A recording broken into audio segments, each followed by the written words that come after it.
Today's date is March 16th, 2014. Time is approximately 22:59 hours. Detective Babcock, Albuquerque Police Department. Fred Beers. I apologize, Fred. Detective with the Bernalillo County Sheriff's Department. We're going to be conducting an interview with. Can you state your full name and spell your last name for me? The full name is Christopher James Ware. W-A-R-E. All right. You were requested at an incident here at 812 Piedra Vista Northeast. Can you just kind of start from the beginning, how you got involved and everything that occurred while you were here? Well, I was at the office in Edgewood. Received a call from our dispatch on the telephone stating that Albuquerque Police Department was requesting assistance with the subject at this residence at 812 Piedra Vista. I was told that the subject requested to speak to a state police officer.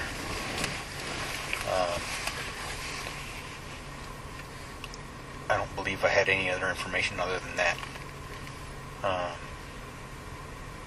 So I made my way over here, met with an officer. I don't know who he was, but he kind of directed me behind 812 Piedra Vista, pointed up on the hillside and said you'd see the officers up there. So I made my way that direction, met up with an APD sergeant. I don't recall his name, a taller gentleman. And he kind of briefed me on what had occurred. I guess he had told me that there was some open space guys that had approached this individual about him camping on the side of the mountain, and he was refusing to do what they were telling him. I learned that he had some knives in his pockets. I couldn't visually see the knives, but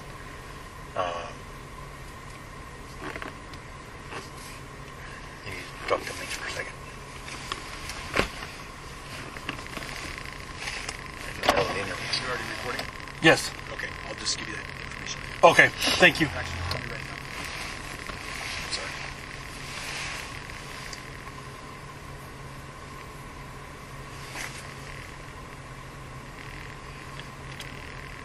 There you go.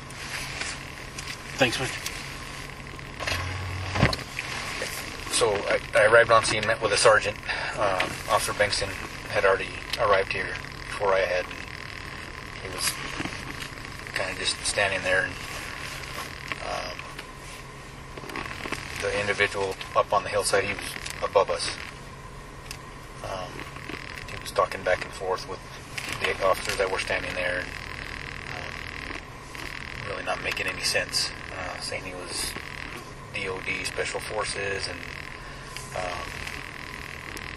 he had billions of dollars in this little campsite there, and just kind of off the wall stuff.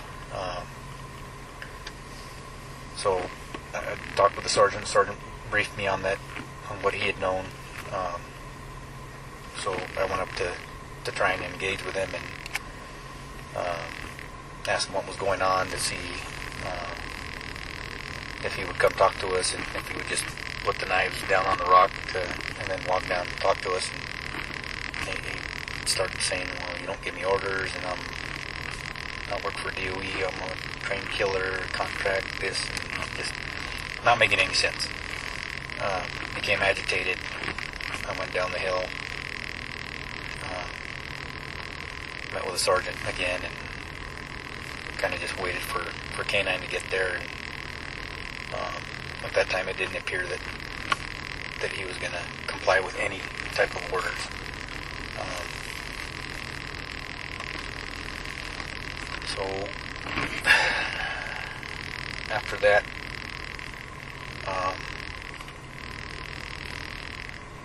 one of the K-9 officers, Skirch, I don't know, can't remember how to pronounce his full name, but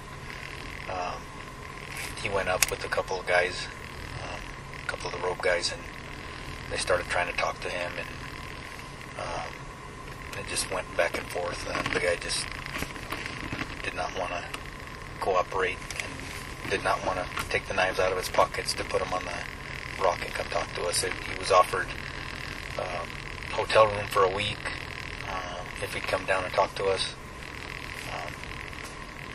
That kind of skipped over it, but initially when I met with the sergeant, I asked him if all it was just the camping on the open space.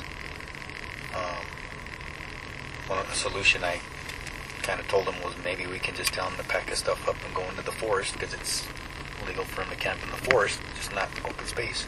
It's right over the hill. That's when I learned that he had, I believe he pulled out the knives, one or two knives on the open space guys. So there was talk of aggravated assault on a police officer. So that option went out the window. So basically, after talking with the sergeant and waiting on a few more resources to get there, Scourge tried to talk him down, and the guy just went off on tangents and didn't want to do what we were asking him to do. So right before dark, I had moved down to the base of the hill by the trail. There was one APD officer that had been leaning up against a rock, and I kind of relieved him to give him a break because he'd been there a while.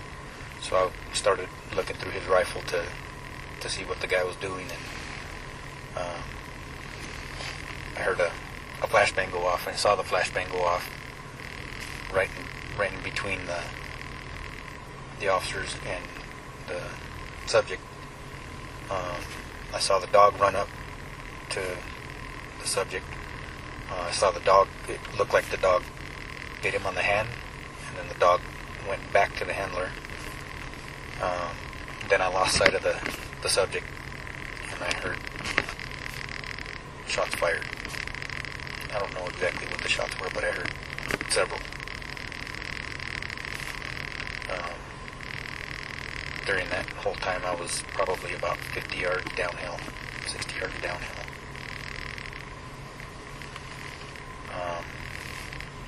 At that point, I saw them approach where the subject, where I lost sight of the subject, and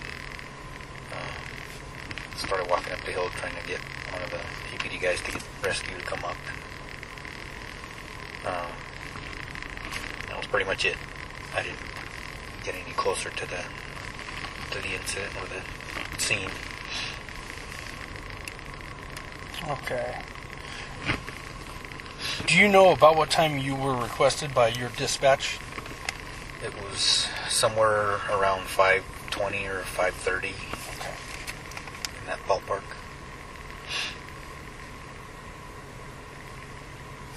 All right. Sergeant, if you could, just kind of the best of your ability, if you kind of draw me us a diagram, maybe start with the house down here as a reference, up, then to east of the house there. Okay, there's a gate right here. Just draw that at the gate. And there's like a little trail. And then there's a walking or running trail right there. I can't write that well because my hands are cold. That's all right. So this trail here's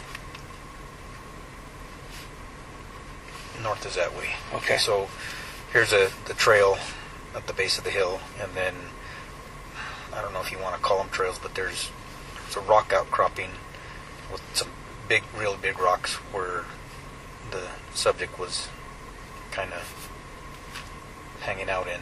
He had all of his packs and stuff in there. The elevation was probably about at least 75 feet above this trail. So there was some smaller rocks in this kind of area. That's where the canine guys and the rope guys were kind of positioned, and the suspect was about right there. I'd say that was probably about 25 yards, give or take 5 yards.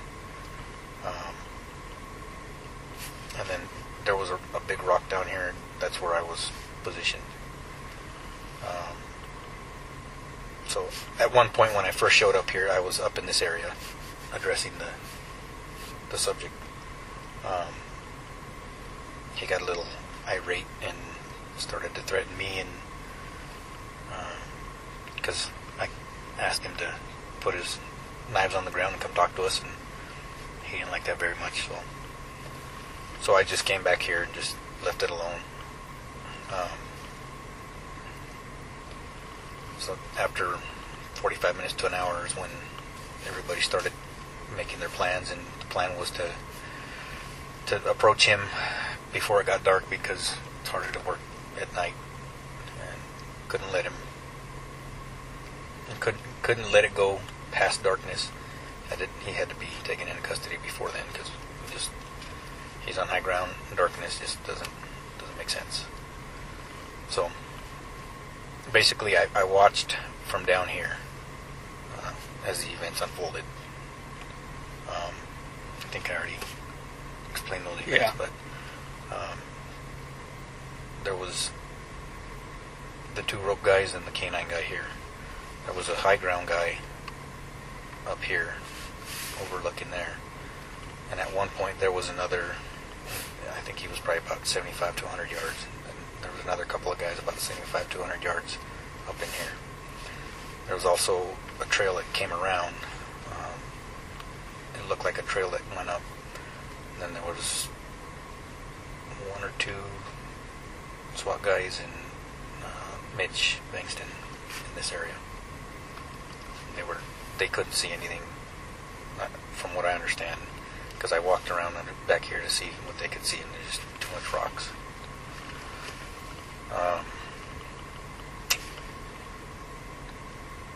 I would guess this distance was 60 to 70 yards from this rock to there. Can you, up here where you said you first went, can you just put like a first, Okay. just and then your second down, understanding that you were briefed somewhere I was kind of briefed, like right in here. in the middle between Yeah. your first and second? Okay. And there was plenty of guys with lethal and less lethal cover when we were briefing here. Okay. So, yeah, when I first arrived, there was like I think 2 or 3 open space guys and 3 or 4 patrol guys, all in this area. So when you arrived, that was prior to any of the SWAT, rope, or canine, do you know? I think I arrived when a couple of the rope guys had got here. Okay. Yeah, it was mostly, if not all, uniform. Maybe one guy in plain clothes with the green vest and police markings. And they started to trickle in. So you're saying from your second point to where the subject was about 60 yards, give or take? I'd say about 70. Okay. Maybe 80 yards, because I used to bow hunt this country, and I kind of got somewhat decent at guesstimating the ranges. Okay. So I would say about probably 80-ish. Okay. Then once you heard the shots fired, did you go up to where the subject was? I stayed there, and I watched the officers approach, and then I kind of made my way up to see if they were okay, because I couldn't really see them, but I didn't go all the way up. I just kind of hung out in here and tried to get a hold of one of these guys and see if they were calling rescue, and that's as far as I went. Last is about right there. Okay. When you were at your first position, you were just engaging in conversation with the individual. Yeah. Did he ever pull the knives out while you were discussing or talking to him? The entire time, I never saw a knife. Okay. But I asked him to put the knife down. He said, I'm not putting the knife down. They're in my pockets. You can't see them. I'm not threatening anybody. Just made statements like that. And you have no right to do that, to ask me to do that. And went rambling. Okay. Can you sign or print your name and give me a date on that?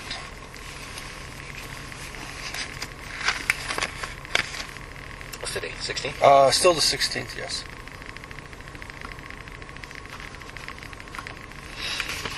Excellent. Fred, do you have any questions on the diagram? No. Okay. Let me go back.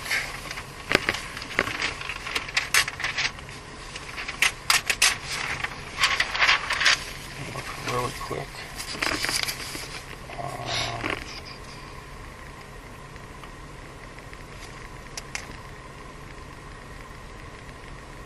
What was your take on the guy when you were trying to engage him in conversation? What was your impression of him? He needed a mental eval. It didn't take me long to sit there and talk to him and say, this guy needs a mental eval. He's not making sense. He's talking about just off the wall stuff, and I'm an assassin, I kill people, and I've been killed like 3 times. I mean, who says they've been killed 3 times? Then you said that you got, or what led you to disengage your conversation with this guy? I kind of saw the writing on the wall that nothing I say is going to get through to him, and he's just getting more agitated, so I'll just back off. Okay. It's no sense in getting him more agitated. Do you know who, or did anybody engage him after that? Or try and engage him? Scourge. Yeah. There was one APD patrol guy that was a CIT guy that had initially started talking to him. And then he kind of talked to him here and there, but he kind of knew the same thing, that it wasn't getting anywhere. Scourge was just trying to do his best to see if he could get the guy to cooperate, and I kind of knew. I mean, I've worked with these guys plenty of times. I did SWAT for 13 years, and I've had to deal with these same kind of calls, and you kind of know when somebody's not going to cooperate. They're out there. Gotcha. Fred, anything from you? No, it's Okay. Anything else that I haven't asked you or that I didn't cover? Our videos. Mitch has a Coban. I'm going to get our guys, because our policy, our investigations guys have to go to the office and download it themselves. So I'll get them to do his and mine. I don't know how much of mine got picked up. I think only the first 30 minutes, because my car shut off, so everything shuts off. So I'll have the first 30 minutes, but Mitch will have, at the point where shots were fired, it picked up the flashbang, and picked up some of the yelling. So, other than that, Oh, I'm sorry. I apologize. Did you have any a belt tape running or any other? I know you guys have the Coban. You don't have any of the taser on body videos. I have a mic or a digital recorder, but the battery's dead. Okay. So okay. So that would be what was picked up off your car will be all there is. Okay. Time is 23:18, and at this point I will conclude the interview.